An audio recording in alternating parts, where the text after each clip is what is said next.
Johan Rock vous écoute. Il faut que je vous raconte. Ce week-end, je m'étais installé dans le hall de l'hôtel.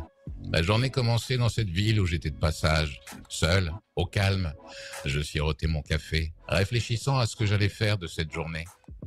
Et puis ils sont arrivés. Ils étaient 4. 3 hommes, une femme. Bruyamment, ils se sont installés, ils ont pris place dans les canapés. Ce hall d'hôtel, pour les prochaines minutes, leur servirait de salle de réunion. Adieu donc ma tranquillité. Chacun son petit ordinateur devant. Je les ai entendus qui parlaient fort, en anglais. Je comprenais pas tout, non? Mais je voyais bien que parmi ces 4-là, aucun n'agissait naturellement. On aurait dit des Playmobil, jouant dans un théâtre pour marionnettes. La fille a pris la parole. Elle a présenté le document qui figurait sur son écran. Je la vois encore faire de grands gestes. Elle semble si sûre d'elle. Moi, de là où je suis, dans mon fauteuil pas loin, mon café à la main, j'ai envie d'y croire à tout ce qu'elle dit, même si j'ai pas la moindre idée de ce qu'elle raconte. Je regardais cette fille gesticuler devant les 3 autres. C'était quoi l'objet de cette réunion? Et ce document sur son ordinateur, ça parlait de quoi? C'était peut-être le futur plan social d'une société cotée au CAC 40. Ces 4-là, peut-être réfléchissaient-ils à comment licencier des dizaines de milliers de pauvres malheureux? Peut-être. Ou bien alors, était question d'un programme de reforestation mondiale, faire sortir de terre des millions d'arbres pour qu'on respire mieux. Peut-être encore. Tous semblaient si investis, comme si leur vie en dépendait. Forcément, ça devait être grave. 40 minutes que ça a duré, ce cirque-là. Et puis, ils sont repartis d'un coup, les 4. Le silence alors est en fin de retour. Sur la table, où la réunion avait eu lieu, j'ai remarqué alors une chemise papier qui avait été oubliée. C'était peut-être un indice qui allait me permettre de comprendre la scène à laquelle je venais d'assister. Je me suis approché, doucement, et sur la chemise en papier, en lettres majuscules, était inscrit « Séminaire participatif pour choix couleur des gobelets » au pot de départ de Jean-Luc. Johan Rock vous écoute. Et vous, comment ça va? Donc, a priori, nous y sommes. Si vous avez l'image, vous avez compris que j'ai quitté mon salon au 7e étage de mon appartement. C'est Mathieu qui m'accueille dans ce studio éphémère qui est la future chambre de sa petite fille qui va arriver d'ici quelques semaines. On s'est dit, puisque vous avez peut-être entendu son témoignage il y a 3 semaines de cela, il m'a proposé, il m'a dit « Johan, viens donc faire un épisode de Juste avant la nuit. Il y a 15 jours, vous avez assisté à la débâcle. Ça n'a pas forcément marché comme on le souhaitait. Alors on s'est dit, parce qu'on est plutôt obstiné, on va remettre le couvert. A priori, à regarder et lire vos retours, il y a du son et de l'image. C'est super, m'écrit Anne-Marie. Eh ben, on va continuer comme ça. Vous connaissez le principe. Si vous voulez accéder à l'antenne, www.johanrock.fr, vous allez pouvoir commenter, réagir, interagir sur le chat de l'émission. Si vous souhaitez m'envoyer un petit message, un petit vocal sur le répondeur dont le numéro est toujours gratuit, vous pouvez le faire. On ne change rien à nos bonnes habitudes. 07 56 85 55 85. Juste avant la nuit, soyez les bienvenus. Ça commence comme ça. 21h, 23h, juste avant la nuit, la libre antenne. Johan Rock vous écoute. Bonsoir Estelle. Bonsoir. Estelle, est-ce que vous aussi vous m'entendez? Oui, je vous entends très bien. Vous avez 24 ans. Estelle, où est-ce que vous habitez? J'habite en Normandie, près de Villedieu-les-Paules. Vous êtes... quelle est votre situation de famille actuellement? Alors, je suis célibataire, je vis chez mes parents. Qu'est-ce que vous faites dans la vie? Je suis à la recherche d'un travail, donc surtout d'une formation professionnelle parce que justement, à la suite de mes péripéties, j'ai dû arrêter mes études. Donc pour l'instant, je ne fais rien, mais fin d'année, normalement, je vais trouver un travail sûrement dans la communication. Alors vous, Estelle, il y a 4 ans, vous êtes tombée malade et vous êtes battue contre un cancer, une leucémie, contre laquelle vous avez gagné. Vous allez me raconter un peu ce qui vous est arrivé et si la maladie vous a transformé ces 4 dernières années. Ma première question, elle est quasi rituelle. Je la pose quasiment à toutes celles et ceux qui débutent l'émission dans Juste avant la nuit. J'aimerais que vous me racontiez le premier souvenir comme ça qui vous vient à l'esprit, le premier souvenir de votre enfance. Quel est-il? Le premier souvenir de mon enfance, c'est plutôt joyeux. Je me vois avec mes frères et sœurs et mes cousins cousines à vivre ma vie d'enfant pleinement et toute souriante. Enfin, une enfance gaie et vraiment sympathique, sans problème, à l'âge enfant. Vous étiez combien d'enfants à la maison? J'ai un grand frère et de 2 ans de plus que moi et une petite sœur de 3 ans de moins que moi. Parlez-moi de vos parents. Qu'est-ce qu'ils faisaient dans la vie? Alors, ma maman, elle était nounou et mon papa, il travaillait sur les routes au Conseil général. Et il a toujours fait ça. Mes parents ont toujours exercé leur métier jusqu'à que je sois à l'âge adulte. Mais oui, c'était une routine familiale assez basique finalement. Est-ce que vos parents vous ont raconté comment ils s'étaient rencontrés? Pas vraiment, mais c'était 2 personnes du même coin et du coup, ils sont sortis ensemble en soirée. Puis finalement, ils se sont rencontrés très tôt. Ils se connaissaient depuis toujours en fait. C'est du même village, donc voilà, ils se sont mis ensemble à leur majorité, mais sinon, ils se sont toujours connus. Vous avez dit que vos parents s'étaient mariés quand vous aviez 8 ans. Vous Oui, c'est ça. assistiez donc à la noce, vous étiez présente ce jour-là. Oui, c'est ça, j'étais présente. Vous gardez un souvenir de cette journée particulière? Parce que c'est pas banal de voir ses parents se marier. A priori, on n'est pas conçu, enfin, pas souvent en tous les cas, à ce Oui, moment-là. c'était un superbe mariage et justement mes parents voulaient se marier tard puisqu'ils voulaient que nous on ait le souvenir de leur mariage. C'est bizarre du coup, mais oui, je garde un très bon souvenir, une famille unie et super chouette. Il y avait quoi à ce mariage? Un mariage, c'est souvent émouvant, mais voir ses parents se marier, ça doit l'être d'autant plus. Oui, c'était vraiment émouvant et puis c'était la première fois où je voyais mes parents aussi proches parce qu'on est assez réservé dans la famille et on montre pas vraiment nos sentiments, donc ils se faisaient par exemple peu de bisous devant nous et du coup au moment du mariage c'est là où vraiment on voit l'amour entre 2 personnes et là en l'occurrence l'amour de nos parents donc oui c'était un très beau souvenir. C'est-à-dire qu'enfant, vous n'avez pas de souvenir de vos parents s'aimer fort. Non, pas vraiment. En fait c'était très caché. J'ai toujours vécu dans une famille oui qui montre peu ses sentiments. Et quel genre d'enfant vous pensez avoir été, vous, quand vous aviez justement 8 ans, l'âge auquel vos parents se sont mariés? Moi, je dirais, une enfant assez basique. Enfin, je souriais déjà beaucoup, je rigolais déjà beaucoup. C'est vrai que j'étais un peu extravagante, je rigolais beaucoup tout le temps. En quoi vous étiez Mais extravagante, Estelle? ben, j'étais celle qui ose parler, faire un petit sketch devant ma famille, devant des amis de mes parents. J'étais un peu la petite rigolote, quoi. Mais à la fois, on m'a dit que j'étais aussi un peu timide, bizarrement, à contrario de tout ce que je faisais en face. Finalement, en fait, ma grand-mère me disait que j'étais tout le temps, sinon, dans les jupons de ma mère, donc je voulais jamais quitter ma mère, apparemment. Mais en fait, ça, j'en ai pas vraiment le souvenir. Mais c'est vrai que je voulais jamais dormir chez mes copines parce que je voulais rester que avec ma mère. Comment vous pourriez qualifier le lien que vous avez cultivé avec votre mère depuis toutes ces années? J'avais un lien donc de mère à fille, mais comparé à ma petite sœur, j'étais moins proche de ma mère. Je lui confiais moins les choses, on va dire. Donc Mais ouais. Vous dites je mais faisais la rigolote, mais à la maison, mais à l'école, est-ce que vous étiez du genre populaire, la fille un peu leaduse sur toutes les autres? alors non, quand j'étais jeune, non, je suivais moi. J'étais la suiveuse. Ça veut dire quoi, la suiveuse? C'est-à-dire que vous suiviez la chef de bande? Voilà, c'est ça, exactement. Je me faisais un peu marcher dessus, quoi. Et ça s'est accentué à l'adolescence. Mais oui, sinon, en étant plus jeune, oui, j'ai essayé de complètement marcher dessus. Donc finalement, si je résume, vous diriez que c'est une enfance sans heurts, plutôt un long fleuve tranquille, vous diriez, de cette enfance?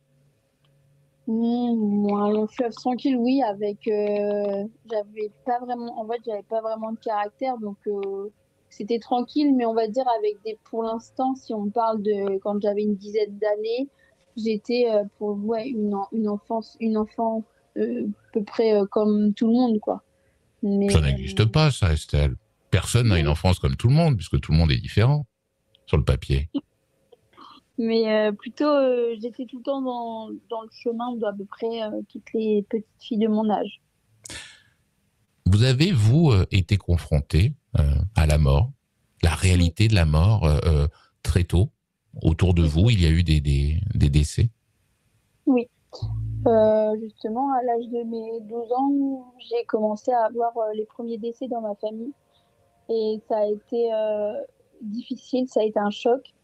Et en fait, c'est, je pense, ce qui m'a construit très vite et ce qui a construit ma carapace d'avoir vécu la mort aussi rapidement. Qui avez-vous Et perdu dans votre famille quand vous étiez enfant?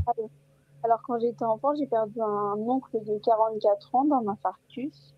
Ensuite, j'ai perdu mon grand-père, puis ma grand-mère du côté paternel.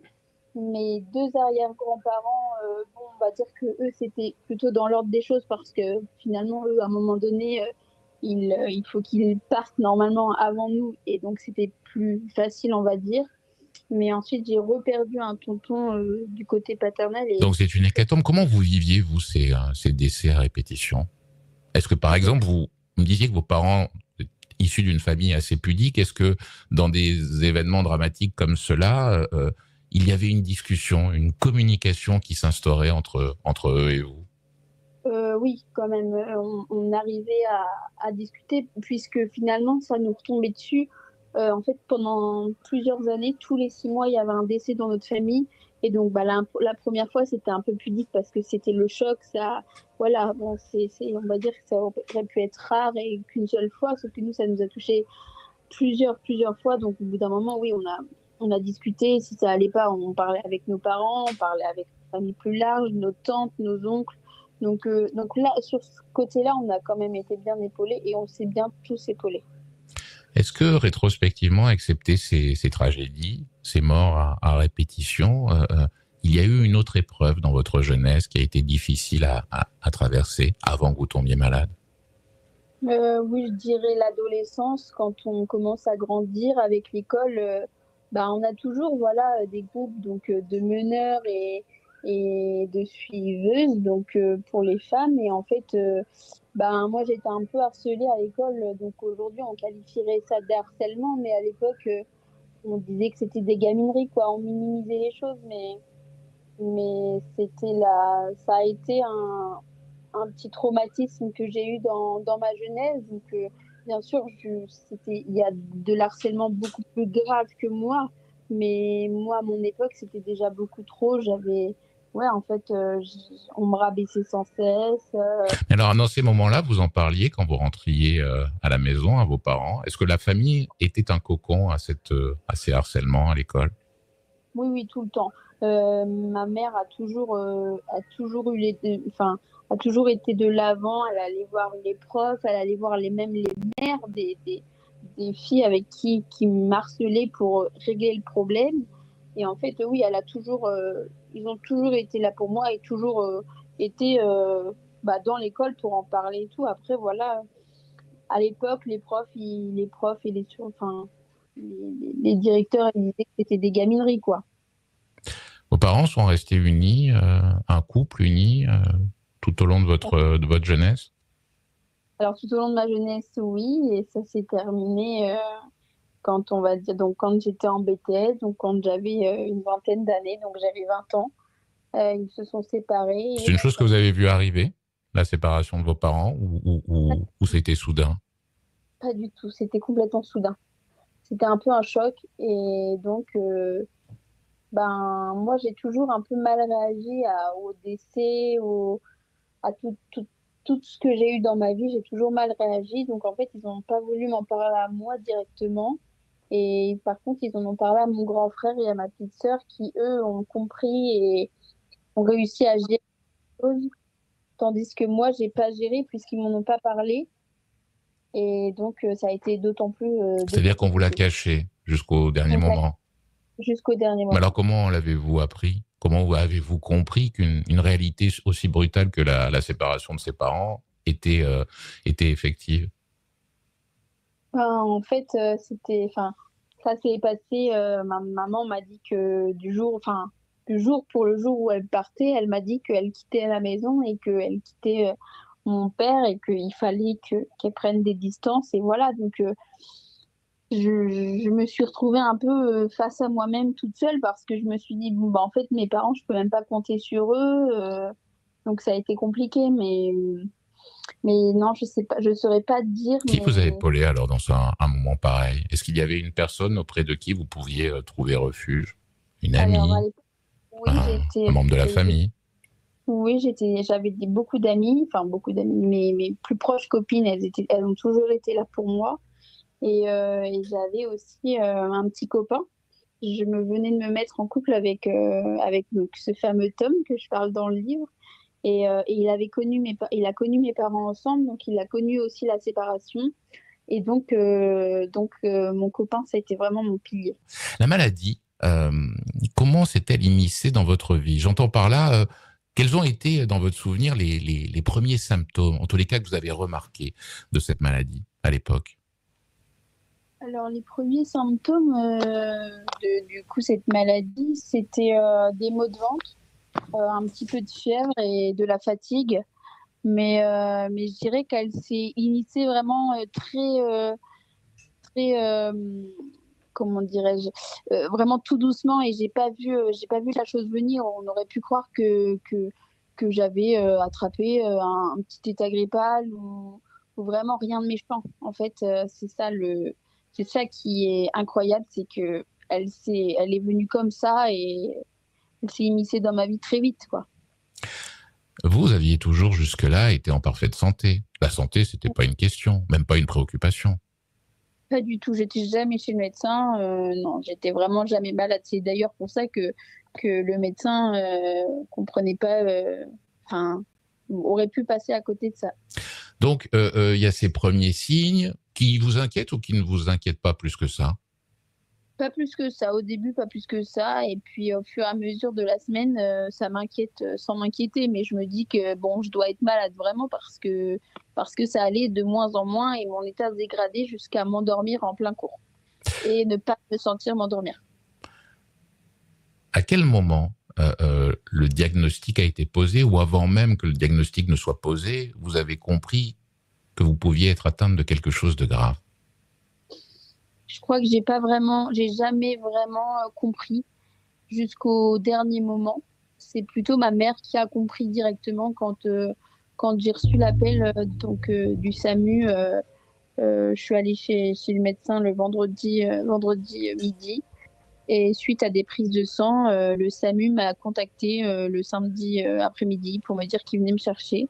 Et là où je me suis dit que c'était grave, mais pas à ce point-là. Je m'étais dit, bon, j'ai un truc grave, mais je vais rester quelques jours à l'hôpital et puis je vais ressortir. Alors qu'en fait, c'était tout autre chose. Je suis bien restée à l'hôpital, mais pour une plus longue durée. Vous vous souvenez du moment où le corps médical, un médecin, un professionnel de la santé vous a dit clairement que vous étiez atteinte de cette maladie?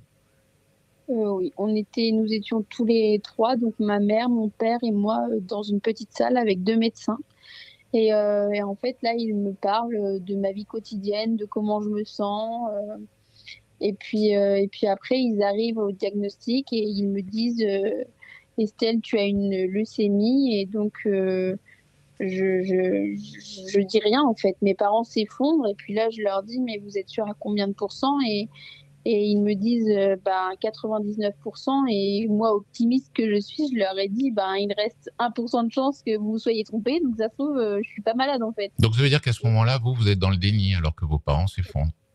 Je suis complètement dans le déni et je souris même complètement. Et là, il me reprend et il me dit Estelle, tu sais ce que c'est une leucémie? Et moi, vraiment, tout bêtement, je lui dis ben oui, c'est un cancer du sang, mais bon, enfin. Dans ma tête, c'était qu'est-ce que vous voulez que je vous dise de plus à part me dire que j'ai un cancer. Donc j'ai un peu versé quelques larmes parce que du coup l'émotion me venait. Mes parents pleuraient chacun leur tour et puis ma maman elle s'effondrait en larmes. Et enfin moi ma seule préoccupation c'était est-ce que je peux vivre? Est-ce qu'on peut me soigner? Parce que si c'était pas possible, je voulais quitter cet hôpital et vivre ces derniers moments. En fait, c'est la seule chose à ce que j'ai pensé, c'est ça. Et finalement, quand je leur ai posé la question, ils m'ont dit si tu acceptes d'être pris en charge maintenant, tu as une chance de guérir. Et du coup, je n'ai pas cherché et je suis rentrée en 10 minutes, je suis rentrée dans cette chambre stérile. C'était quoi la feuille de route à ce moment-là, dictée par les médecins? Par exemple, vous êtes rentré dans cette chambre stérile. Ils vous ont dit pour combien de temps à peu près? Ils m'ont dit à peu près entre 4 et 6 semaines selon le protocole. Et puis, normalement, c'est vraiment ce chemin-là. Et quelques jours après, on fait des examens complémentaires pour savoir quel type de leucémie j'ai, parce que forcément, il y en a des centaines et des centaines. Et donc, il faut trouver la vôtre. Voilà. On a tous l'image de cette chambre stérile, mais on est très peu à savoir, comme vous, Oui. comment on y vit et comment on crée un quotidien dans un habitat qui est tout sauf naturel. Comment vous l'avez occupé, ce quotidien, pendant ces plusieurs semaines? Alors, on va dire que j'étais pas mal occupée. Donc, j'étais déjà tout le temps en musique dans ma chambre. J'avais une télé, donc vraiment tout le temps en musique dans ma chambre, en chantant, en dansant. Et on va dire, grâce à cet isolement, j'ai découvert les réseaux sociaux d'un peu plus près, d'où TikTok. Et j'ai créé un compte et j'ai commencé à faire des vidéos sur TikTok pour m'amuser, pour pas forcément parler de mon cancer au début, mais pour vraiment en tant que divertissement, quoi. Et finalement, c'est devenu un peu viral et donc je suis devenue une référente de la fille qui a le cancer et qui est en pleine forme, entre guillemets. Mais en fait, je montrais tout le temps ma joie, ma bonne humeur pendant mes premières chimios. En fait, vous étiez un peu la correspondante de guerre sur le front. Voilà. Mais avec le sourire, comme vous l'aviez toujours eu. Et le contact humain, vous parliez de Tom, par exemple, votre petit ami. La chambre stérile, ça veut dire qu'on ne touche plus, on est à l'écart des autres. C'est ça, hein? C'est ça. Comment vous avez vécu ce manque-là? Est-ce que déjà pour vous, il y a eu un manque? Ou alors vous étiez tellement focus sur la maladie que tout ça était accessoire pour vous? Pour moi, c'était accessoire, vraiment. En fait, j'ai mis tout ça de côté, et même les liens avec mes parents, pas de bisous, pas de câlins, rien. Bon, déjà, on n'est pas très démonstratif, mais là, encore moins, du coup. Et non, vraiment, avec Tom, ça m'a pas du tout dérangé. Et on va dire que j'ai vraiment pas pensé, parce que la maladie était plus grave que tout. Alors, comment on communique avec ses proches quand ils sont de l'autre côté de cette séparation? On arrive à leur parler de vive voix, ou il y a un procédé avec des microphones? Comment ça se passe au quotidien? Alors, dans notre chambre, on a une fenêtre, une grande vitre avec derrière un téléphone fixe. Et dans ma chambre, j'en ai un également. Et en fait, les personnes qui viennent me voir, on communique avec ce téléphone, et grâce à cette vitre, je peux les voir. Pour mes parents et Tom, ils avaient l'autorisation de rentrer dans ma chambre stérile à condition de ne pas dépasser un certain périmètre de sécurité qui était au sol avec de la peinture différente. C'était tout un rectangle vert tout autour de moi et ils n'avaient pas le droit de m'approcher, donc je les voyais à 2 mètres de moi et voilà, ils étaient habillés de la tête aux pieds, des vrais cosmonautes, mais j'avais cette chance de pouvoir les voir quelques heures dans ma chambre pour mes parents, frères et sœurs et copains. Le reste, c'était sinon par téléphone ou derrière la vitre. Alors, comment on fait quand on voit ses parents, son petit ami habillé en cosmonaute? Vous, j'ai bien compris que vous aviez pris votre parti de ce combat contre la maladie et de l'infrastructure et de cette bulle dans laquelle vous étiez isolé. Mais eux, est-ce qu'ils le vivaient? Comment le vivaient-ils, eux, tout ça? C'était très compliqué pour eux. Ils ont eu un peu de mal, parce qu'ils étaient impuissants face à moi, à toutes les machines qui étaient autour de moi. Et en fait, ils ne me le montraient pas pour que je sois tout le temps forte, mais quand ils rentraient à la maison, c'était compliqué. Et aller dehors, est-ce que c'est une chose qui vous manquait? Balader comme ça au grand air? C'était la chose que je rêvais le plus pendant mes chambres stériles. C'est la chance qu'on a de respirer le grand air dehors aujourd'hui. Il est incroyable. Quand j'ai malheureusement été bloquée dans cette première chambre stérile 57 jours, et ça m'a paru une éternité. Et à la fin, j'étais pas du tout claustrophobe, mais je voyais le froid dehors de l'hiver, et je me disais, mais j'ai qu'une envie, c'est d'aller dehors. Mais vous aviez envie d'avoir froid comme les autres et d'aller dehors? Voilà, ouais. Exactement. Cette envie. Et aujourd'hui, toujours aujourd'hui, J'adore passer du temps, boire un thé dehors, juste respirer. En fait, ça me fait vivre. C'est bizarre, mais aujourd'hui, je me rends compte que même si c'est naturel, et ben en fait, on oublie parce que c'est naturel. Mais quand on est confronté à ce genre de situation, et ben on dit que finalement, toutes les choses simples de la vie, on n'en profite même pas. Parce que c'est inné, quoi. C'est normal. Qu'est-ce qui s'est passé, Estelle, à l'issue de ces 57 journées passées dans cet endroit hermétique au reste du monde et des autres? Ça a été compliqué. Les chimiothérapies fonctionnaient, mais ça a été compliqué déjà pour la chute de cheveux. J'ai dû perdre mes cheveux, donc je les ai rasés. C'était une grosse étape. Et enfin, toutes les réactions aux chimiothérapies, donc forcément on est malade. Ensuite, moi on a toujours dit que je faisais pas comme tout le monde et qu'il fallait tout le temps que je sorte du lot. Donc j'ai fait des dizaines et des dizaines d'infections, de surinfections. J'ai frôlé la réanimation et en fait, j'arrivais jamais à sortir de cette chambre stérile parce que mon corps, il me rattrapait à chaque fois. Et vous êtes dit, est-ce qu'il vous est arrivé de désespérer d'en sortir de cette bulle? Jamais. Vous êtes toujours dit, un jour je sortirai, un jour je vaincrai cette maladie?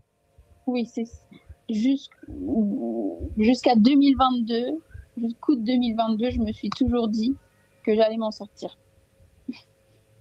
Mais en août 2022, évidemment, ça a été un chamboulement. 2022, ça a été un point de bascule dans ce combat. Que s'est-il passé?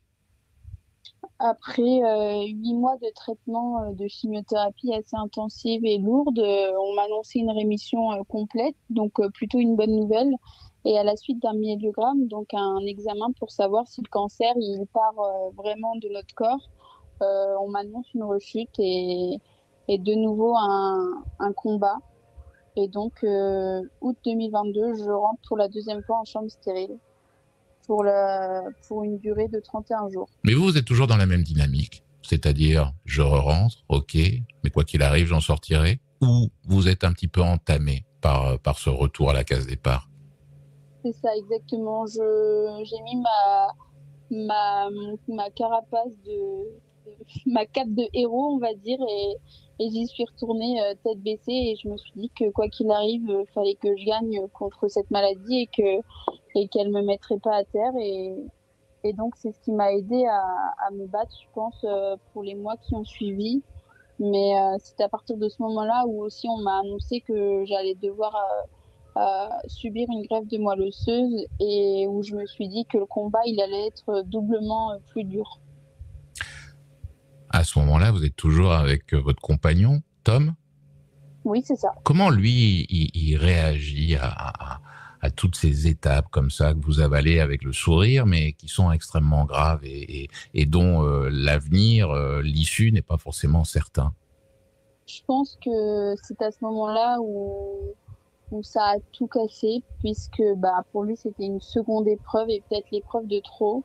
Mais il m'en a pas fait part, mais moi, je l'ai ressenti. Et il a eu très peur de surtout me perdre une deuxième fois, mais pour le coup, il a eu peur de me perdre pour toujours. Et je pense qu'il est resté avec moi, il m'a tout le temps soutenu, mais quelque chose entre nous était déjà parti à ce moment-là. La maladie a entamé votre relation à tous les deux. Voilà, c'est ça, complètement. Cette greffe, vous l'avez longtemps attendue? Pas vraiment. On m'a annoncé en début août que j'allais devoir subir une greffe et début septembre, on m'a dit qu'ils avaient trouvé des donneurs et qu'il fallait juste trouver une date. Et quelques semaines plus tard, ils m'ont dit que ma greffe était prévue pour le 9 décembre 2022. Donc finalement 4 mois après, et entre ces deux périodes-là, j'allais entamer un nouveau protocole de chimiothérapie. Malheureusement, arrivé à cette date-là, quelques jours avant, on m'a dit que ma donneuse n'était plus disponible puisqu'elle était tombée malade. Donc c'est pas forcément méchant, mais rien qu'un rhume ou quelque chose comme ça, c'était... Et ça, c'est l'ascenseur émotionnel. C'est-à-dire, on vous dit, ça y est, la greffe, tu l'as. Et puis le lendemain, on vous dit, en fait, elle n'est plus disponible. Voilà, c'est encore un nouveau coup dur, ça. Voilà, c'est à ce moment-là où je me suis dit, bah, le sort s'acharne sur moi. Parce que moi, j'avais tout prévu. On a fait un Noël à la maison juste avant parce qu'en fait, je savais pas si ça allait être mon dernier Noël. Et comme j'allais passer Noël à l'hôpital, j'ai tout préparé en avance. Et en fait, là, ça a tout échoué. Et toutes mes chambres stériles, je les ai préparées. Et du coup la greffe, la deuxième greffe, du coup, je ne l'ai pas préparée. Et je pense que c'est ça j'ai senti que j'ai commencé à lâcher à ce moment-là, quoi. Ça veut dire quoi, ne pas préparer? Ne pas vous préparer psychologiquement? Psychologiquement et physiquement aussi parce que on doit avoir des vêtements en 100% coton. Donc, à chaque chambre stérile, je rachetais des vêtements pour me donner un peu de gaieté parce que on est en pyjama constamment, on est avec les mêmes vêtements, c'est des vêtements de malade. Et en fait, à chaque chambre stérile, j'en achetais des nouveaux parce que, en fait, ça me faisait du bien d'avoir des nouveaux vêtements et de me sentir un minimum bien dans mon corps. Et pour cette grève, je l'ai pas faite. Je l'ai pas fait, je pense que parce que c'était le ras-le-bol, c'était le trop, il fallait que ça passe vite et je voulais tout prendre. J'ai fait mon sac la veille pour le lendemain et on m'a annoncé, donc quelques jours après réellement Noël, donc j'ai passé Noël, les fêtes auprès de ma famille et on m'a annoncé que je devais rentrer en chambre stérile le 27 décembre. Et donc, j'ai vraiment préparé juste après mon Noël mon sac et je suis partie. Et voilà, là, j'ai entamé 5 jours de chimiothérapie et de radiothérapie très compliquées. Depuis combien de temps vous êtes, si je puis dire, sortie d'affaires, Estelle? On va dire que là, je suis à 2 ans et demi de rémission post-greffe, mais je vais bien depuis très bien. Je vais très bien depuis 1 an et demi. Il y a une période qui vous a été indiquée par les médecins, au-delà de laquelle vous pourrez considérer être définitivement sortie d'affaires? Dans 5 ans. Donc là, dans 3 ans et demi, quoi. Je le disais en début d'échange, je me posais la question et je vous la pose à présent. Est-ce que vous considérez que l'Estelle d'avant 2000, celle à laquelle vous avez déclaré la maladie, est très différente de celle à laquelle je parle aujourd'hui, à qui je parle aujourd'hui? Complètement. En fait, je pense que je me suis découverte et c'est là où la vraie Estelle, elle est sortie. Et Ça veut je dire pense quoi, que là? C'est qui la vraie Estelle, alors? Alors, tout à l'heure, vous m'avez dit, je n'ai pas relevé, mais ça m'a un petit peu choqué. Vous avez dit, mais j'étais une fille sans caractère. Déjà, je ne suis pas sûr que ça soit possible, ça. Considériez ne pas avoir de caractère avant. oui, j'avais pas de caractère. Je me laissais marcher dessus, alors qu'aujourd'hui, je me laisse pas du tout marcher dessus. Et si j'ai quelque chose à dire, je vais le dire. Et si les gens entendent pas quelque chose, c'est pas mon problème. J'essaye de me détacher de la situation parce que j'ai toujours pris les choses à cœur et c'est ce qui m'a rendu malade, je pense. Et donc aujourd'hui, je veux me détacher de tout ça et j'ai frôlé la mort, donc il y a rien de pire qui puisse m'arriver que la mort. Donc, si, s'il m'arrive quelque chose dans ma vie, c'est comme ça, en fait. C'est plus la même personne, quoi. Il vous restera des séquelles psychologiques, j'entends, de ce combat de longue haleine contre la leucémie. Des séquelles psychologiques, je dirais, non, à part la force du caractère. Et oui, l'atteinte psychologique, on va dire des choses de la vie quotidienne, être dur à la douleur, par exemple, après 20 ponctions lombaires, des choses comme ça, et que tu me dis que quand j'ai une bobologie, c'est rien, j'ai fait pire. Mais psychologiquement, je vis encore plus intensément qu'avant, donc c'est ce que je relèverai. Et votre rapport aux autres, quand on a été comme ça, isolé dans une bulle hermétique, est-ce qu'on a envie d'aller au contact encore davantage des amis, des copains, des copines, des gens, quoi, en général? Alors, complètement, moi je suis quelqu'un de très solaire et je suis très avenante, je vais facilement vers les gens, je suis très sociable. Mais je dirais qu'aujourd'hui c'est très bizarre puisque maintenant j'aime aussi être toute seule.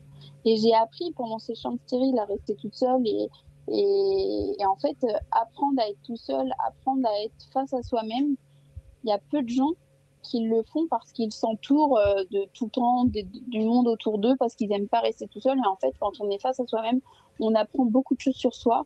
Et je pense qu'aujourd'hui, du coup, j'aime bien rester toute seule dans mon coin parce qu'en fait, je me recentre sur ma vie et ça me fait beaucoup de bien.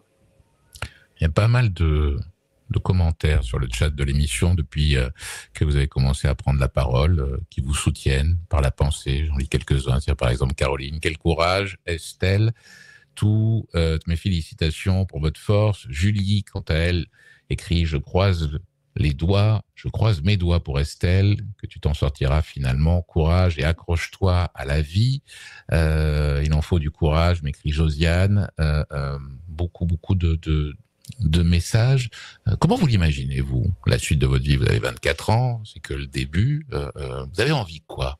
Il y a des fois dans la vie, on se dit, mais ça, il faut absolument que je le fasse, autrement je serais passé à côté de mon existence. Qu'est-ce que vous voulez absolument faire de votre vie, vous? J'ai beaucoup envie de voyager. J'ai commencé à voyager dès que j'ai pu sortir. Dès que j'ai pu sortir un peu plus loin de chez moi, j'ai commencé à partir. Et je veux vraiment découvrir le monde, m'ouvrir au monde entier et vivre en fait à 1000 à l'heure. Je précise, parce que vous l'avez évoqué tout à l'heure, vous avez écrit ce qui vous est arrivé dans un livre que vous avez baptisé Plus forte la vie et qui est sorti chez City Éditions, un livre dans lequel vous avez raconté par le menu détail toutes ces étapes par lesquelles vous êtes passé. Je vous remercie, Estelle, d'être venue ce soir échanger et vous raconter tel que vous l'avez fait. Merci beaucoup à vous. Merci et bonne fin de soirée, enfin en tous les cas, ce qu'il en reste. Oui, merci beaucoup. Merci à tous pour vos commentaires. Et puis, merci à vous de m'avoir accueilli dans votre émission. Salut. Au revoir. Au revoir. 21h, 23h, juste avant la nuit, la libre antenne. Johan Rock vous écoute. Et vous pouvez continuer à réagir et sur le chat au www.johanrock.fr, laisser un petit vocal sur le numéro du répondeur gratuit qui vient de s'afficher ici. Merci à Marie. Un jeudi, hop, ça s'affiche. C'est ça la synchronicité d'une équipe en ordre de bataille. 07 56 85 55 85. Un petit mail si vous préférez, social@johanrock.fr. Voici quelques-uns de ces messages. Celui qui m'a été envoyé par Dominique. Ça commence comme ça. Bonsoir Johan. L'autre soir, vous nous avez demandé de raconter des retrouvailles avec un ami. J'ai une histoire, moi, à ce sujet. J'ai retrouvé 37 ans après celui qui fut mon coup de foudre, mon grand amour. Notre histoire a duré 9 mois. Et puis un beau jour, il a disparu subitement. J'ai plus une nouvelle, plus du tout. Je me posais un tas de questions. Qu'était-il devenu? Est-ce qu'il était mort? J'ai fait des recherches, mais rien. Et puis un jour, il y a 7 ans, j'ai vu son nom apparaître sur Facebook. Je lui ai alors laissé un message. Il m'a répondu et on se donnait rendez-vous dans un bar de ma ville où il était de passage. Je l'ai reconnu, malgré ces 37 années passées. Il m'a raconté ce qu'il avait fait durant toutes ces années. Il avait quitté précipitamment la France pour aller travailler au Liban. 1 mois après la guerre, il était éclaté. Pourquoi était-il parti là-bas? Je n'ai pas osé poser les questions, mais je sais qu'il fréquentait le milieu des antiquaires. Trafic d'œuvres d'art, point d'interrogation. Recherché par la police, point d'interrogation. On s'est séparés sans nous promettre de nous revoir. Il est marié, avec une Libanaise et de grands enfants. J'étais angoissé à l'idée de le revoir. Je n'étais plus la jeune fille élégante qu'il avait connue. Lui non plus, il n'était plus le beau jeune homme que j'avais fréquenté. Et néanmoins, ces retrouvailles m'ont permis d'écrire le mot fin à cette histoire. Ma vie, a été faite d'une série d'abandons et de retrouvailles. Mon premier abandon, celui de mon géniteur qui a abandonné sa femme et ses 2 enfants, 4 et 1 an. Moi-même. Il est parti avec sa maîtresse sans jamais reprendre de nos nouvelles. À l'âge de 16 ans, m'écrit Dominique, j'ai voulu voir quelle tête il avait. Je savais où il habitait. Alors avec une copine, je suis allé sonner à la porte sans me faire connaître. Nous avions pris un nom au hasard sur une des boîtes aux lettres de l'immeuble. Il nous a ouvert et nous avons dit que nous cherchions Madame X. J'avais fantasmé cet homme, mon père. J'avais imaginé beau comme un acteur de cinéma, genre Clark Gable. Et je me suis retrouvé face à un petit homme chétif et souffreteux. Je vous dis pas ma déception. Je n'ai jamais cherché à le revoir. Et j'ai appris son décès par le journal 5 ans après. Encore merci pour votre écoute auprès des auditeurs de Juste avant la nuit. En attendant la prochaine émission, je vous souhaite une bonne soirée, écrit Dominique.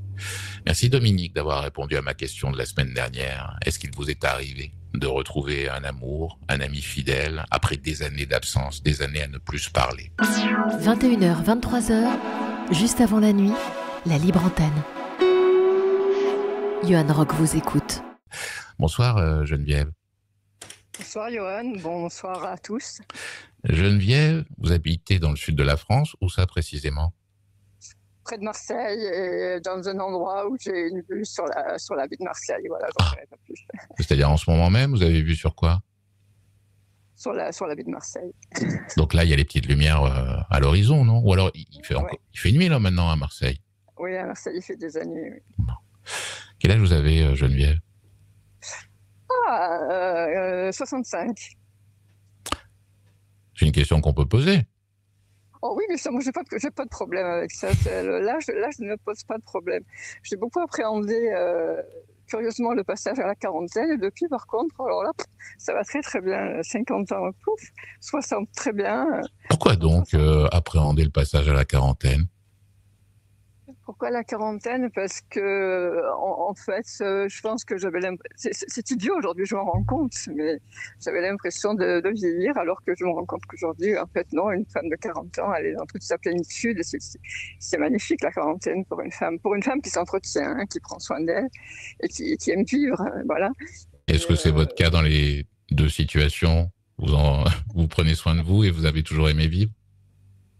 Bah, écoutez, quand on se fait régulièrement aborder par des jeunes hommes de 35 ans ou des hommes de 45 et qu'on en a 65, c'est que ça va pas trop mal. Est-ce que ça vous plaît, ça? Est-ce que c'est un plaisir subtil? Est-ce que ça fait partie des plaisirs de la vie, de pouvoir plaire? Ben, c'est vraiment un plaisir quand on est plus âgé, quand on a, comment dire, quand c'est pour le plaisir de la séduction et qu'on n'est pas vraiment à la recherche en plus, quoi. Donc, quand ça arrive comme ça, c'est un bonus, voilà. Est-ce que il vous est arrivé d'être offensive, d'aller vers les autres, certains hommes, pour leur dire qu'ils vous plaisaient? Comme on dit, les draguer, donc. Une fois, j'ai fait très exactement une fois. J'en avais pas besoin. J'ai toujours été très sollicitée. Pas par des imbéciles, heureusement. Mais... non, je l'ai fait une fois. Une fois, mais de manière subtile, mais comme je ne m'adressais pas à un imbécile, elle a compris aussi. C'était à la fin, j'étais allée écouter un concert classique dans une petite salle à Aix-en-Provence. Et j'étais allée écouter le concert, il n'y avait pas grand monde. Et comme j'étais dans un musée, j'étais restée parce que je voulais voir un petit peu l'expo.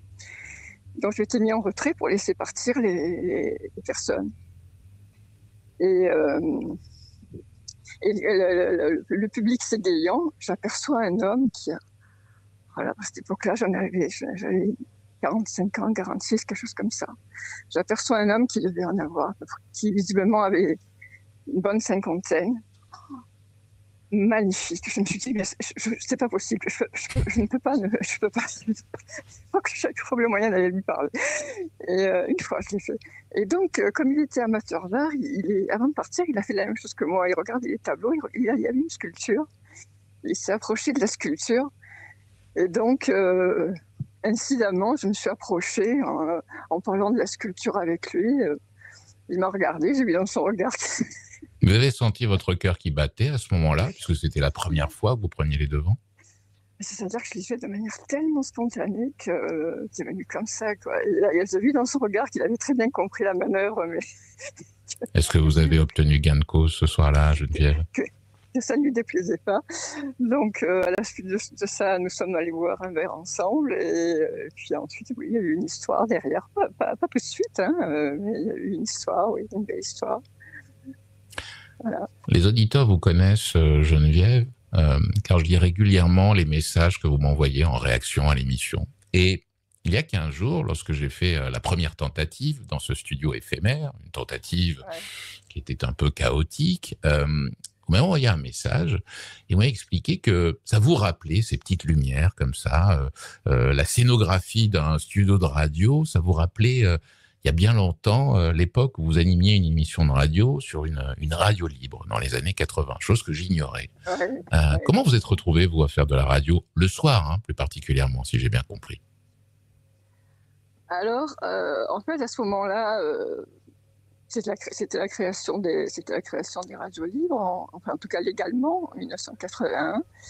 Et il y en avait plusieurs qui s'étaient créées, que j'écoutais. Et j'ai fini par en téléphoner à une que je trouvais particulièrement sympathique, qui s'appelait Radio Sud Contact.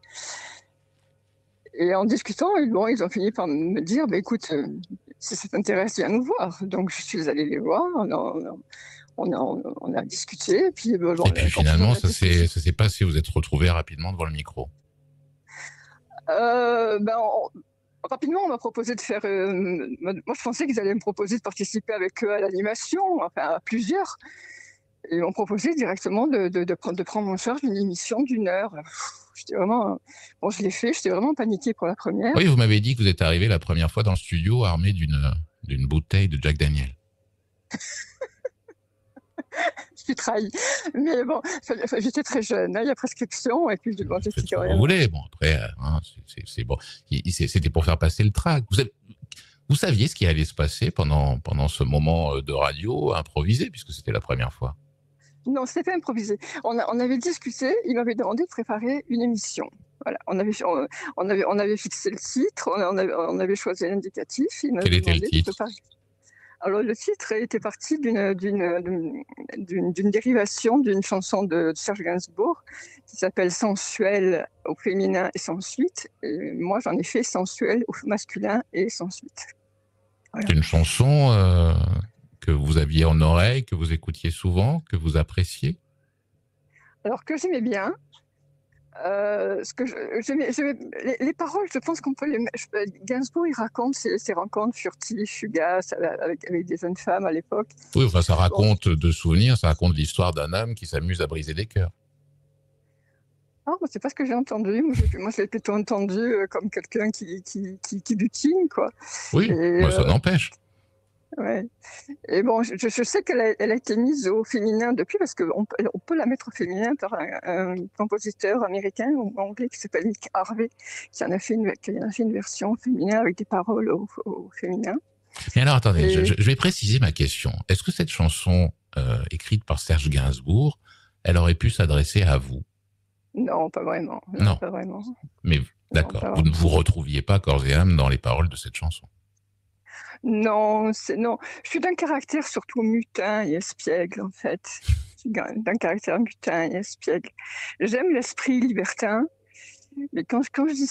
je me réfère beaucoup aux écrivains du XVIIIe siècle, à l'esprit de cette époque-là.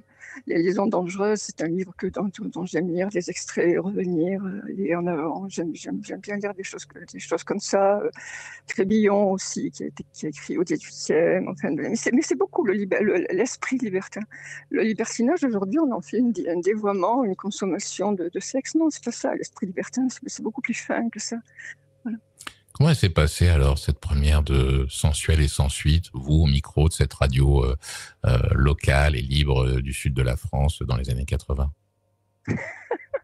Avec armé d'une bouteille de Jack Daniel, je le répète, hein, ne le faites pas. Hein. Enfin, si vous voulez garder votre boulot aujourd'hui, mais surtout. Non, mais en fait, j'étais très jeune, et puis bon, quand même, on est fait tard quand on est jeune. Donc, j'avais préparé mon émission en écrivant des textes, puisque j'aime écrire. J'avais préparé une programmation musicale. Ce que je n'avais pas complètement prévu, c'est que je me retrouverais seule en studio. Donc, je me suis retrouvée seule en studio pour 1 heure avec la programmation musicale que j'avais préparée, les textes que j'avais préparés.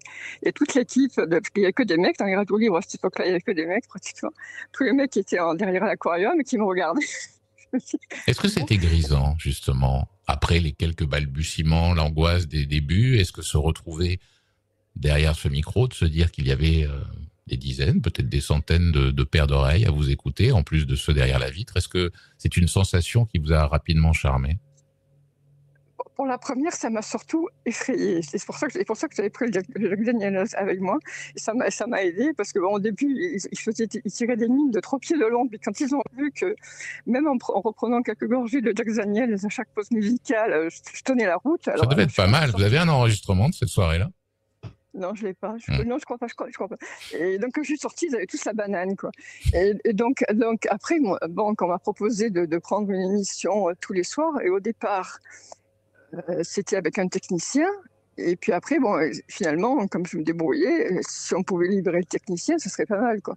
Donc, j'ai appris à faire la régie. Puis après, je me suis lancée. Je faisais mon émission toute seule. Et, alors, la régie de la Radio Sud Contact, elle était assez simple, elle était assez basique. Là où ça s'est compliqué, c'est quand on est allé dans une autre radio, quand on a créé une autre radio. On ne va pas parler technique, parce que ça, c'est finalement un peu périphérique, mais combien de temps vous êtes livré à cet exercice de parler la nuit à des oreilles inconnues? Alors en tout, entre Sud Contact et Star, 4 ans, entre 1981 et 1985. Qu'est-ce que vous avez fait du reste de votre vie, professionnellement, j'entends? Alors, sortant de là, après, j'ai fini par envoyer comme Radio France avait créé des radios locales qui voulaient concurrencer les radios libres, j'ai postulé à Radio France. J'étais engagée à Radio France Provence. J'ai un peu travaillé dans des locales en France. Et puis après, comme mon fils était jeune, très très jeune, j'ai arrêté parce que c'était trop compliqué, ces déplacements. J'ai arrêté, j'ai fait autre chose. Je suis partie plutôt dans le domaine commercial. J'ai fait des enregistrements de publicité aussi, des animations commerciales. Ça vous a plu, votre vie professionnelle, Geneviève? Elle a été variée en tout cas. Elle a été variée. J'ai fait aussi de l'animation culturelle pour finir. Ça, c'était intéressant. Auprès de jeunes dans des quartiers compliqués. Je reviens à ce titre d'émission, Sensuel et sans suite. Et si je comprends bien, et d'ailleurs vous l'avez dit à demi-mot, le mot sensuel, c'est un mot qui vous incarne en partie. Peut-être. Faut juger. Je vais vous poser la question que j'ai posée tout à l'heure à Estelle, oui, qui a 24 ans. Je lui ai demandé, est-ce qu'il y a une chose à côté de laquelle elle ne souhaiterait pas passer à la fin de son existence? Est-ce que vous, aujourd'hui, il y a des choses encore que vous voulez absolument faire, accomplir, et à côté desquelles vous êtes passé pour l'instant? Voyager un peu plus, peut-être, parce que je l'ai fait. Peindre aussi, j'aimerais peindre. Mon compagnon Michel peignait tout le matos et je me décide pas à le faire. Peut-être que je sais pas, je peux être un complexe par rapport à ça. La seule fois que vous êtes passé dans cette émission, c'est pour parler de Michel. Je recontextualise. Michel, c'est un homme que vous avez aimé énormément, qui est tombé malade et vous êtes resté à ses côtés jusqu'au bout. Quand je dis jusqu'au bout, c'est jusqu'à la dernière nuit, jusqu'à la dernière minute. Et ce qui m'a frappé dans le souvenir que j'ai de cet échange, c'est que justement aussi, me semble-t-il, il y avait de la sensualité dans ce que vous racontiez jusqu'à la fin, là où d'habitude on a la tête ailleurs, la sensualité n'était pas exonérée de ce moment tragique, mais pour autant sensuel. Vous confirmez mes impressions? Oui, oui. C'était très beau, Michel. C'était une relation qui était très sensuel, c'est vrai, qu'il a été même dans la maladie. C'était il y a combien de temps qu'il est parti, Michel? 2015, 28 septembre 2015.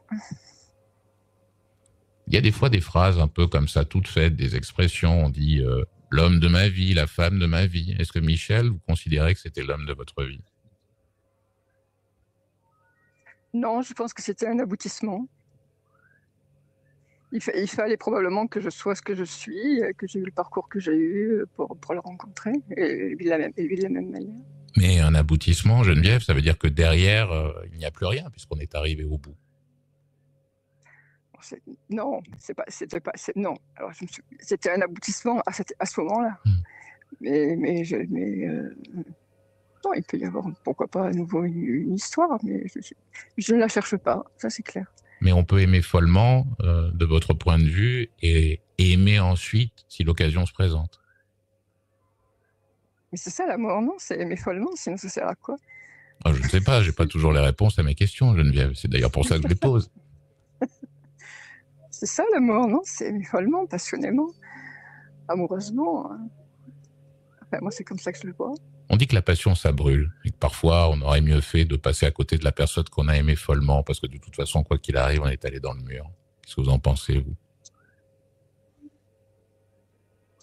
Moi, ce que je vois, c'est qu'en tout cas, à mon âge, j'ai évité beaucoup de choses de femmes de mon âge.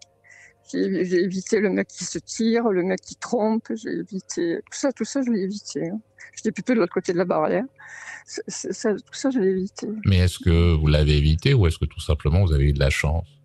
Parce que, bon, enfin, je veux dire, c'est des choses qui se décident pas. Être trompé, alors, parfois on peut fermer les yeux, mais parfois ça arrive malgré soi. Personne ne souhaite être trompé.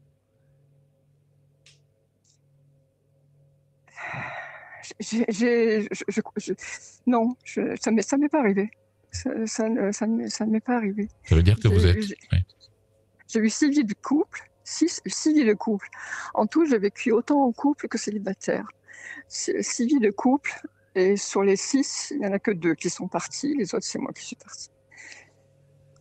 C'est douloureux de partir aussi, peut-être parfois même plus que d'être quitté. Oui, c'est surtout que quand on est très jeune, on le fait sans délicatesse, on ne se rend pas compte du mal qu'on fait. Vous avez fait du mal, vous? Oui, je pense que j'en ai fait. En tout cas, voilà, au premier, je lui ai fait beaucoup de mal, ça, je le sais. Oui. Je le sais parce que je l'ai retrouvé, on en a rediscuté, je l'ai rencontré une fois par hasard, et il était très content de me voir pourtant. Et vous n'avez pas oublié, lui? Je n'avais pas oublié, c'est lui qui m'a reconnu, moi je n'avais pas fait attention, j'ai vu une lumière dans ses yeux encore, c'est très émouvant. Tout à l'heure, Estelle me disait que la maladie lui avait fait prendre conscience que elle était bien seule parfois. Est-ce que vous disiez, vous, j'ai autant vécu en couple que toute seule, est-ce que la solitude, parfois, c'est un moment que vous chérissez? Celui-ci ne me fait pas peur, je suis très bien toute seule, je gère ça très bien. J'ai une force dans la solitude. Non, c'est quelque chose où je me sens très bien. Même maintenant, en ayant moins d'activité, j'ai le temps pour faire ce que je ne faisais pas assez, c'est-à-dire lire. Alors là, maintenant, c'est un bonheur. Donc, voilà. Je ne vous ai pas demandé qu'est-ce que vous faites aujourd'hui, parce que je sais qu'en antenne, vous m'avez dit que vous étiez à la retraite sans l'être. C'est ça, hein? Vous êtes dans un entre-deux. Et c'est pas vous. Je suis dans un entre-deux. Ben, ce que je fais, je suis quelqu'un qui ne s'ennuie pas. Je suis pas quelqu'un qui s'ennuie. C'est pas dans ma nature. Donc, j'ai un fils qui a 40 ans, mais qui est beaucoup avec moi. Donc, j'ai beaucoup de chance quand j'entends des histoires dramatiques de personnes qui ne voient plus leurs enfants. Moi, j'ai quelqu'un qui aime bien être avec moi. J'ai de la chance. Il vous ressemble, votre fils? Il ressemble beaucoup à son père, qui était pas mal aussi. Donc en termes de caractère, j'entends Geneviève. Oui, évidemment, j'imagine. En termes de caractère, non, pas vraiment. Non, pas vraiment. Il a son caractère particulier, intéressant, que je respecte. Je vous posais la question de savoir à côté de quoi vous ne voudriez pas passer. Là, la prochaine chose que vous aimeriez faire, là, je ne sais pas, dans les prochains jours, cet été. Qu'est-ce que vous allez faire, cet été, vous, Geneviève? Oh, nager. Nager. je le fais pas mal en hiver, même en piscine. Je vais chaque semaine en piscine, mais le plaisir de l'été ici, c'est la mer. Enfin bon, on y va. Nous, on n'y va pas en journée, on y va soit le matin, soit le soir. Ça, c'est un bonheur. Nager. Je vous remercie d'être passé ce soir, échanger comme on vient de le faire. Et puis continuez à m'écrire, hein, à réagir comme vous le faites régulièrement, et j'hésiterai pas à partager tous les messages que vous m'envoyez. Enfin, pas tous, mais... Merci à vous, Geneviève. Et puis, bonne nage alors pour la suite, parce que j'imagine qu'en ce moment, du côté de Marseille, les occasions sont bonnes pour Elles sont nombreuses pour aller se baigner. Il faisait combien aujourd'hui dans votre ville? Je n'ai pas regardé, mais chaud. Mais le plaisir ici, c'est pas la journée, c'est les nuits qui sont douces, c'est agréable. Là, je suis sur une terrasse, par exemple, avec des petites loupiottes. C'est super agréable, pieds nus, c'est génial. Passez une bonne nuit, Geneviève. Merci d'être passée. Bonne nuit à vous aussi. Bonsoir. Au revoir. 21h, 23h, juste avant la nuit, la libre antenne. Johan Rock vous écoute. J'espère que vous allez bien, vous, de l'autre côté de vos écrans, smartphones, ordinateurs, en France, même peut-être beaucoup plus loin, puisque je le sais, vous envoyez des messages régulièrement pour dire « Johan, j'écoute depuis l'Angleterre, l'Écosse, le Mexique, les États-Unis, l'Allemagne. Merci à vous tous et toutes. Revoir quelqu'un qu'on n'a pas vu depuis des années, alors que ça a été le silence radio et que vous avez fini par retrouver un ami fidèle ou un amour qui est parti ou avec qui vous êtes séparés. C'est une question que je vous posais la semaine dernière au sortir du Faut que je vous raconte, où je vous racontais cette retrouvaille que j'avais avec la semaine dernière un ami québécois, Rémi, qui était de passage dans ma ville. J'ai reçu un message, tiens, de Christian qui m'a écrit sur ce thème-là. Ça commence comme ça. Salut Johan. Eric, c'était le dur à cuire du lycée, le super beau gosse aussi, celui avec lequel toutes les filles avaient envie de sortir. Et même si je ne me l'avouais pas encore à l'époque, moi aussi j'aurais eu envie.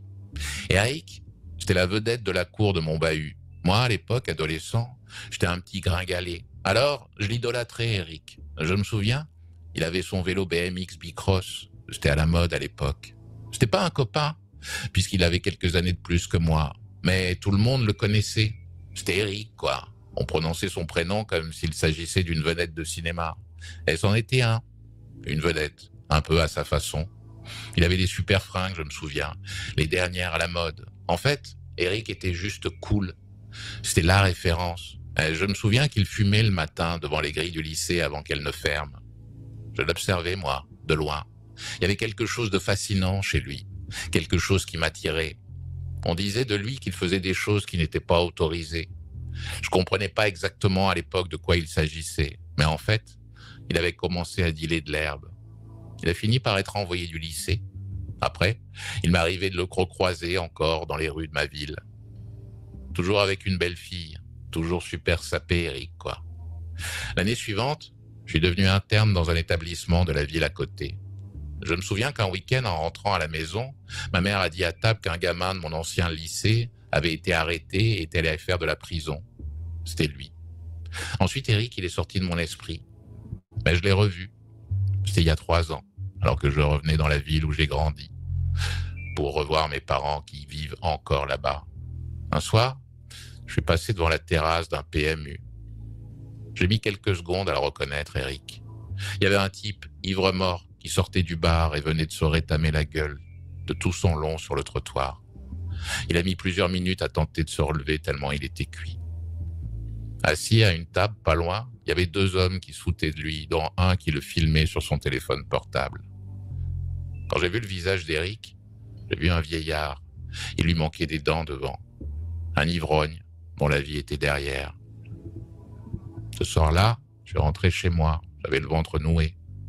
Eric n'a jamais été mon ami, mais cette beauté, cette liberté qu'il avait au lycée, je lui enviais tout ça.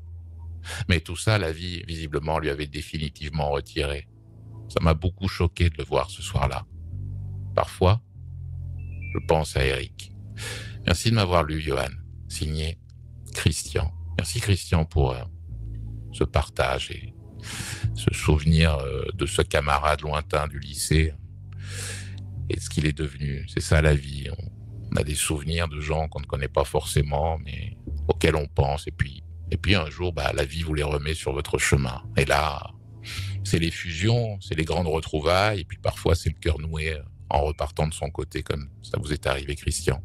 www.johanrock.fr si vous souhaitez, vous aussi, m'envoyer un petit message sur la boîte mail dédiée, social@johanrock.fr. Vous pouvez user des réseaux sociaux en message privé sur Instagram. Mon compte, c'est Instarock, ROQS, tout attaché, ou alors en laissant un petit vocal sur le répondeur dont le numéro vient de s'afficher, 07 56 85 55 85.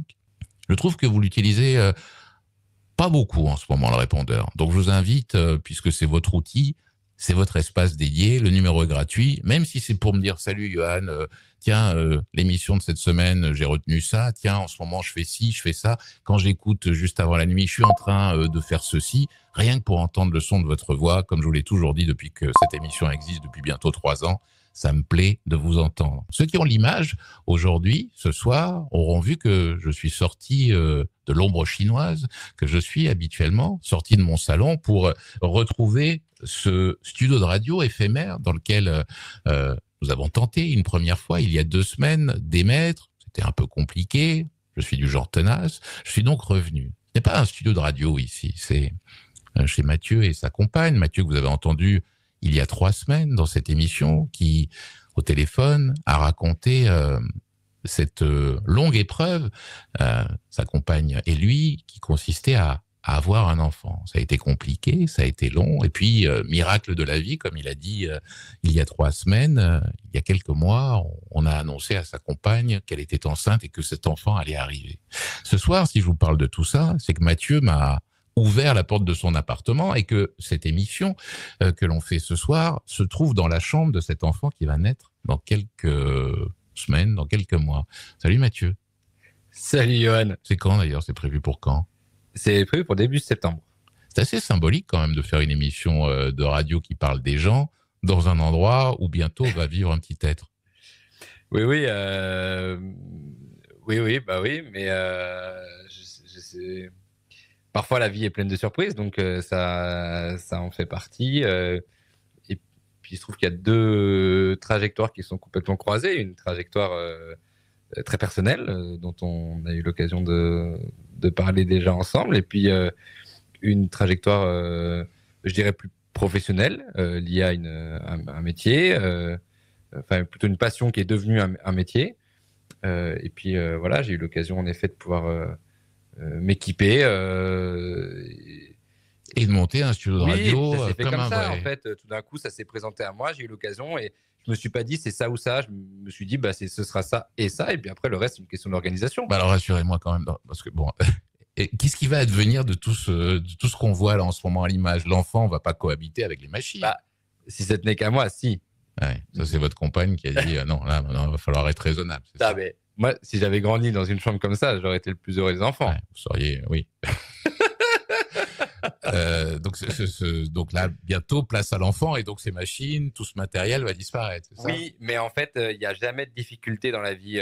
Finalement, il faut juste savoir rester ouvert à ce qu'on peut vous proposer et puis avoir un peu de créativité. Il se trouve que j'ai des amis qui sont en train de s'engager dans l'ouverture d'un bar. Il y a un corner dans ce bar dont ils m'ont dit écoute, nous on s'installe et puis si tu veux tu peux avoir cette partie-là. Donc a priori ce studio va se délocaliser dans un bar et on pourra faire des émissions en direct et en public dans un bar de la ville, ce qui est plutôt sympa. Comme ça on peut partager avec les gens qui sont là.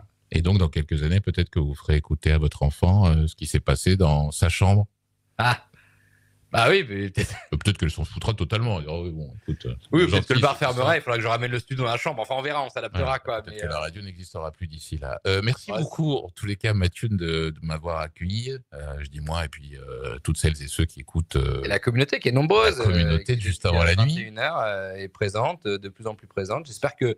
On a eu un petit frisson quand même au début. Un petit faux départ ce soir aussi. Oui. Mais finalement. On ne sait pas l'expliquer celui-là d'ailleurs. C'est comme ça. Finalement, on est retombé sur nos pattes. Et je suis très content qu'on l'ait vécu ensemble cette chouette soirée. Avec plaisir. Puis merci d'être venu jusqu'ici parce que c'était aussi c'est sortir de sa zone de confort, de son studio, de ses habitudes et venir se frotter à une réalité du terrain différente. C'est aussi une expérience pour vous, Johan. Et donc, je suis. Merci en tous les cas. Merci de votre confiance, d'avoir ouvert la porte. Avec plaisir. Elle est toujours ouverte pour vous. De cette chambre de nouveau-nés, de futures nouveautés. Merci Mathieu. Merci à vous qui avez été présents ce soir.